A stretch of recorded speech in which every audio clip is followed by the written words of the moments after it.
नमस्ते दोस्तों, सभी दोस्तों को तहे दिल से नमस्कार। दोस्तों आपका बहुत बहुत स्वागत है आपके प्यारे से यूट्यूब चैनल स्टूडेंट इंडिया पर। दोस्तों ये है हमारी क्लास 3। हमने 2 क्लासेस कंप्लीट कर ली है। प्लेलिस्ट के अंदर आपको वीडियोस मिल जाएंगी, तो उन्हें देखना जरूरी है। तो अब क्योंकि हम सीरीज से चल रहे हैं, हमने 2 क्लासेस पढ़ ली है और ये हमारी क्लास 3। इसके अंदर हम क्या सीखेंगे? इसके दोस्तों हम बोथ का केस सीखेंगे। ठीक है, अब देखो बोथ का मतलब क्या होता है। बोथ का अगर हिंदी मीनिंग की बात करें तो दोनों मतलब होता है। ठीक है, अब देखो बोथ के साथ हम क्या यूज कर सकते, क्या क्या यूज नहीं कर सकते, पर ये और सुन लो। देखो फर्स्ट क्या है, no use as well as after the both. कभी भी दोस्तों बोथ के बाद हम एज वेल एज का यूज नहीं कर सकते। ठीक है, क्यों का कारण भी बताऊंगी। हम हर यूज में क्यों का कारण जरूर सीखेंगे। ठीक है, मैं आपके लिए दोस्तों कोशिश करूंगी, कोशिश नहीं पक्का एक वीडियो लाऊंगी। पहले तो हम आराम से सीखेंगे, फिर एक छोटी मिनट की वीडियो होगी, मतलब छोटी वीडियो होगी जैसे कि भाई आधे घंटे या फिर 40-50 मिनट की में सारे के सारे रूल्स, ठीक है, सारे के सारे रूल्स कवर करने की कोशिश करेंगे। ठीक है, लेकिन अभी हम ये सीखेंगे और इसमें हम क्यों का कारण भी सीखेंगे, भाई ये क्यों होता है। ठीक है, तो यहाँ पे बोथ के साथ हम एज वेल एज का यूज नहीं कर सकते। क्यों नहीं कर सकते? क्योंकि बोथ के साथ हम एंड का यूज कर सकते हैं। बोथ के साथ हम एंड का यूज कर सकते हैं। नहीं आया समझ में? मुझे पता है नहीं आया, अभी आपको समझाती हूँ। बोथ के साथ हम दोस्तों एंड का यूज कर सकते हैं, क्योंकि एंड का मतलब होता है और। ठीक है, अब मेरी बात सुनो दोस्तों, एंड और एज वेल एज में अंतर समझो। एंड और एज वेल एज में आप दोस्तों अंतर समझो। अंतर क्या है? एंड का तो मतलब होता है दोस्तों और, ठीक है, और एज वेल एज का मतलब होता है साथ ही साथ। ठीक है, अब मैंने कहा कि मैं मार्केट से पेंसिल और किताब लाने वाली हूँ। ठीक है, लाने वाली हूँ, तो मैंने यहाँ पे क्या कहा, पेंसिल और किताब का ना मैंने, यानी कि पेंसिल एंड बुक। ठीक है, ऐसे मैं इसका यूज करूंगी। लेकिन अगर मैं कहूंगी मैं मार्केट से पेंसिल साथ ही साथ किताब लाने वाली हूँ, तो यहाँ पर मैं जो चीजें लाने वाली हूँ ना वो मेरी इक्वल नहीं है। एंड चीजों को इक्वल करता है। ठीक है, एंड के आगे या फिर पीछे जो भी चीज होगी ना वो इक्वल होंगे। जैसे कि मैंने कहा मैं पेंसिल और किताब लाने वाली हूँ, तो मैंने दोनों को समान दर्जा दिया, यानी कि दोनों चीजें मेरे लिए बराबर है, पेंसिल और किताब। लेकिन इसमें अगर मैं साथ ही साथ लगा देती हूँ, वो साथ ही साथ, तो मैंने कहा मैं भाई मार्केट से पेंसिल तो लाने वाली हूँ लेकिन साथ ही साथ किताब भी लाने वाली हूँ, यानी कि मेरा जोर ज्यादा किताब पे है। ठीक है, एक मैं कहूँ कि pencil as well as book. ठीक है, तो यहाँ पे मेरा फोर्स ज्यादा बुक पे है, क्योंकि एज वेल एज का मतलब साथ ही साथ। एंड का यूज बराबर के लिए करते हैं, और एज वेल एज का जब हम दूसरी चीज को पहली चीज से ज्यादा इंपोर्टेंस दे, ठीक है, तब एज वेल एज का यूज करते हैं। और बोथ का मतलब होता है दोनों, यानी कि दोनों चीजों को समान समझा जाता है, तो इसमें हम एंड का यूज करेंगे कि बोथ का मतलब दोनों, यानी कि दो चीजें होंगी। तो और बोथ का मतलब होता है, यानी कि बोथ का यूज हम बराबर के केस में करते हैं, इसलिए हम इसके साथ एंड का यूज करते हैं। एज वेल एज का हम नहीं कर सकते, क्योंकि हम दोनों चीजों को समान दर्जा देते हैं। जैसे मैंने कहा both Mohan as well as Sohan are not coming. ठीक है, मैंने कहा भाई दोनों, बोथ मोहन एंड, यानी कि मोहन और सोहन दोनों नहीं आ रहे हैं। ठीक है, तो यहाँ पे मैंने एज वेल एज का यूज गलत कर दिया, कि बोथ के साथ हम हमेशा और एंड का यूज करते हैं। We have to always use and with both. ठीक है, ओके, आगे देखो, no use not after the both. ठीक है, अब यहाँ पे देखो बोथ के बाद दोस्तों हम नोट का यूज नहीं करते। क्यों नहीं करते, मेरा ध्यान सुनो दोस्तों। हम इस अगली वीडियो के अंदर either, neither, NOR, but also इनके बारे में सीखेंगे। ठीक है, ईदर नीदर का, नोर और का केस सीखेंगे। ठीक है, ओके, उस केस में हम क्या सीखेंगे भाई, ईदर के साथ हमेशा और का यूज किया जाता है, और नीदर के साथ हमेशा नोर का यूज किया जाता है। ईदर का मतलब होता है दोनों में से कोई एक, और नीदर का मतलब होता है दोनों में से कोई भी नहीं। ठीक है, तो मान लो अगर मैं बोथ के साथ नो यूज नोट, अगर मैं बोथ के साथ नोट का यूज नहीं कर सकती, यानी कि दोनों में से कोई भी नहीं है। बोथ का मतलब होता है दोनों, नोट का मतलब होता है नहीं। अगर मैं बोथ के साथ नोट का यूज नहीं कर सकती, बोथ के साथ, मान लो अगर मैं नोट का यूज कर दूंगी, सपोज करो अगर मैं बोथ के साथ नोट का यूज करूंगी, तो स्टेटमेंट कुछ इसी ऐसी बनेगी कि भाई दोनों में से नहीं, कोई नहीं। ठीक है, और अगर मैं नोट का यूज नहीं करूंगी तो दोनों का केस आएगा। और अभी मैंने आपको बताया नीदर का यूज हम किसके केस में करते हैं, जब दोनों में से कोई नहीं बोला जाए। ठीक है, अब यहाँ पे देखो both Mohan and Sohan are not coming, भाई मोहन और सोहन दोनों नहीं आ रहे हैं। यहाँ पे हमने एंड तो ठीक कर लिया, एज वेल एज नहीं लगाया, लेकिन हमने यहाँ पे नोट लगा के गलती कर दी। भाई देखो मोहन और सोहन दोनों नहीं आ रहे हैं, ये अगर सही भी है, लेकिन अगर ऐसा केस आ जाए ना कि भाई मान लो दोनों में से कोई नहीं आ रहे, या फिर भाई दोनों में से कोई नहीं, अगर ऐसा केस आ जाए तो हम नीदर का यूज करते हैं। नीदर भी तो दोस्तों हमारा, नीदर भी तो हमारे कंजंक्शन है, नीदर को हम कैसे बोल सकते हैं, ठीक है। तो नीदर लगाओ यहाँ पे, यानी कि अगर बोथ और नॉट आ जाए ना तो वो नीदर के इक्वल होता है, तो नीदर का यूज करना चाहिए हमें। Neither Mohan not Sohan is not coming, ठीक है, इज नॉट कमिंग। अब यहाँ पे देखो, हमने यहाँ पे बोथ है तो आर लगा दिया, नॉट है तो इज लगा दिया, क्योंकि बोथ का मतलब होता है दोनों, ठीक है, इसलिए हमने यहाँ पे आर लगाया। देखो मोहन एंड सिंधु की बात हो रही है, यहाँ पे हमने आर लगाया। लेकिन अगर नीदर का केस हो ना, तो नीदर के केस में दोस्तों हमेशा इज का यूज होता है, क्योंकि हमेशा वर्ब नियरेस्ट सब्जेक्ट के अकॉर्डिंग आती है। मैं आपको बता रही हूँ, इधर नीदर का मैं कॉन्सेप्ट आपको इस अगली वीडियो में आपको समझाऊंगी अच्छे से, ठीक है। लेकिन यहाँ पे मेन फोकस क्या है कि बोथ के साथ हम नोट का यूज नहीं करते, कभी भी नहीं करते, क्योंकि अगर बोथ और नोट एक साथ आ जाएगा ना तो नीदर के इक्वल होता है। और ग्रामर ने क्या रखा है, ग्रामर के जो मतलब हेड है ना, भैया जी ने क्या रखा है कि भाई नीदर कर लो। अगर आपको की सेंटेंस की तरह ऐसा कह रहा है कि दोनों में से कोई भी चीज नहीं है, कोई भी वस्तु नहीं है, कोई भी व्यक्ति नहीं है, कोई भी स्थान नहीं है, तो आप नीदर का यूज करो ना। और नीदर के साथ कभी भी और नहीं लगता, नोर लगता है, ठीक है। ये हमारे वो होते हैं जोड़े, पेयर होते हैं कि नीदर के साथ नोट का यूज होगा, इधर के साथ और का यूज होगा, ठीक है। तो बोथ के साथ हम कभी भी नोट का इसलिए यूज नहीं करते क्योंकि हमें नीदर मिल गया है, ठीक है।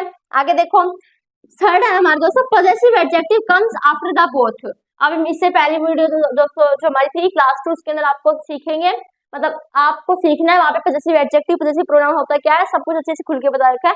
तो इसमें क्या है भाई, पॉजेसिव जो एडजेक्टिव है दोस्तों हमारे, वो हमारे comes after the both, both के बाद ही आएंगे, ठीक है। इसलिए मैंने कहा बोथ माय फ्रेंड।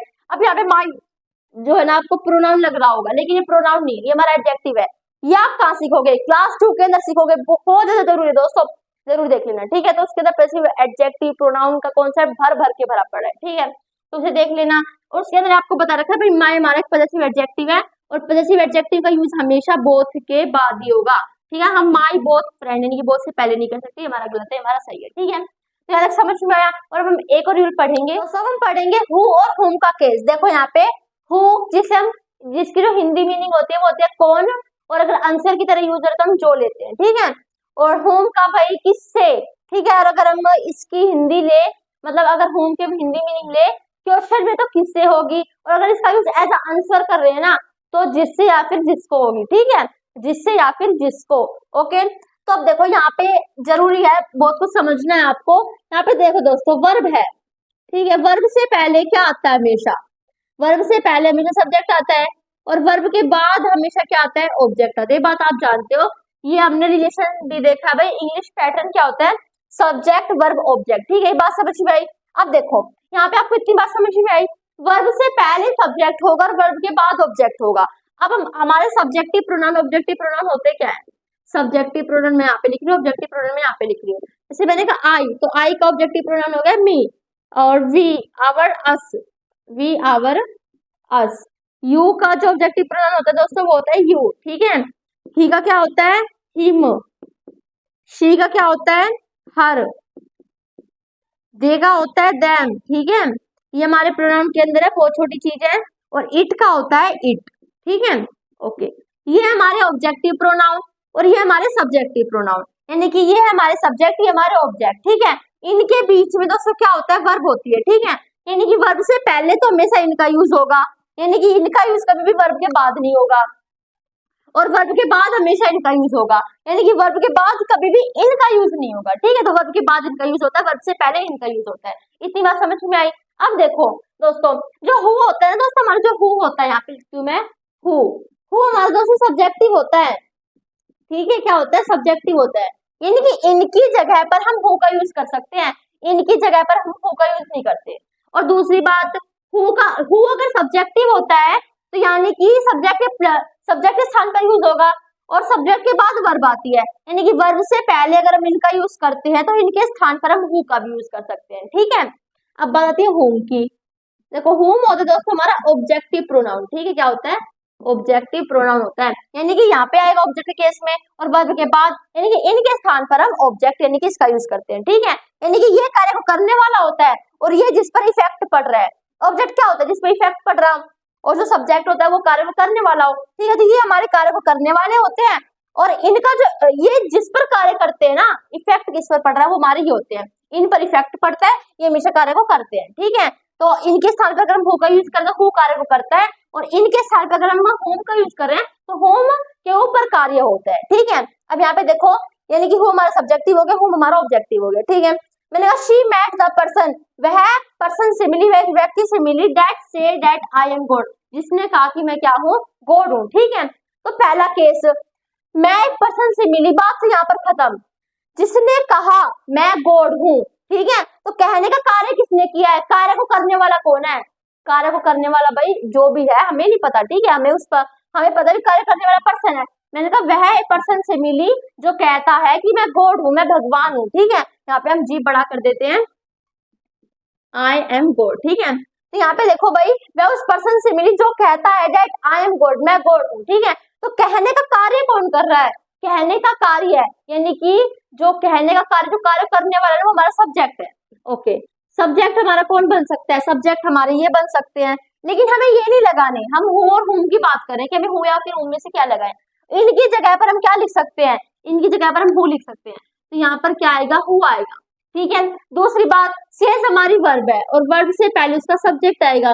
ठीक है, तो सब्जेक्ट हमारा क्या लिख दिया हमने, सब्जेक्ट केस हमारा हु होता है। दीदी आपने ये क्यों नहीं लिखा, मैंने कहा भाई वह पर्सन से मिली जो कहता है, तो वो लड़की भी हो सकती है, यानी कि शी भी हो सकती है, और लड़का भी हो सकता है, यानी कि ही भी हो सकता है। तो ही या फिर शी, इनके स्थान पर हम हु का यूज नहीं कर सकते, आई के स्थान पर भी हम हु का यूज कर सकते, वी के स्थान पर भी हम हु का यूज कर सकते हैं। ठीक है, इसलिए मैंने यहाँ पे हु लगाया। ओके, आगे देखो, she met the person dash god likes, वह उस पर्सन से मिली जिसे गॉड लाइक्स, यानी कि अब देखो मुझे गॉड पसंद करता है। ठीक है, जो गॉड के द्वारा जिसे पसंद किया जाता है, यानी कि गॉड लाइक्स, गॉड पसंद करता है। ठीक है, वह उस पर्सन से मिली जिसे गॉड पसंद करता है। ठीक है, तो यहाँ पर मुझे एक बात बताओ, यहाँ पर क्या आएगा, मैंने कहा देखो यहाँ पे ऑब्जेक्ट यानी कि इफेक्ट पड़ रहा है। ठीक है, पसंद करने का इफेक्ट पड़ रहा है।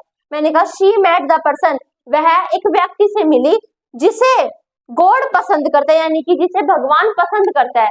तो पसंद करना यानी कि वर्ब, वर्ब यानी कि क्रिया, क्रिया यानी कि कार्य, कार्य को करने वाला कौन है, पसंद करने का कार्य कौन कर रहा है, सब्जेक्ट कर रहा है, सब्जेक्ट क्या है, पसंद करने का कार्य गॉड कर रहा है।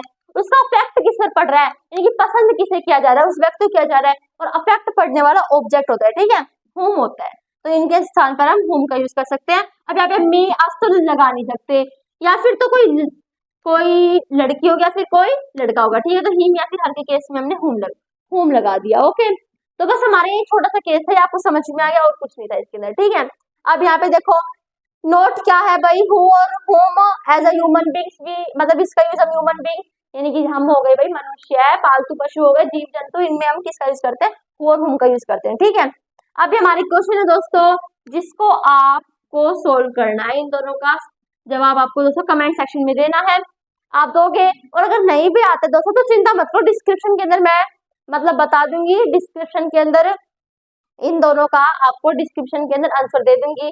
अगर होता है तो अच्छी बात है, मुझे कमेंट सेक्शन में बताना, नहीं होता तो आप डिस्क्रिप्शन से देख सकते हो। ठीक है, तो दोस्तों आशा करते हो आपको समझ में आया होगा। अगर समझ में आए तो वीडियो को लाइक कर देना, सबके पास शेयर कर देना, चैनल को सब्सक्राइब कर देना, और क्लासेस की नोटिफिकेशन आपके पास आ जाए। ठीक है, इसने एंड तक वीडियो देखी है, बहुत बहुत धन्यवाद। Thanks for watching my video. जय हिंद, जय भारत।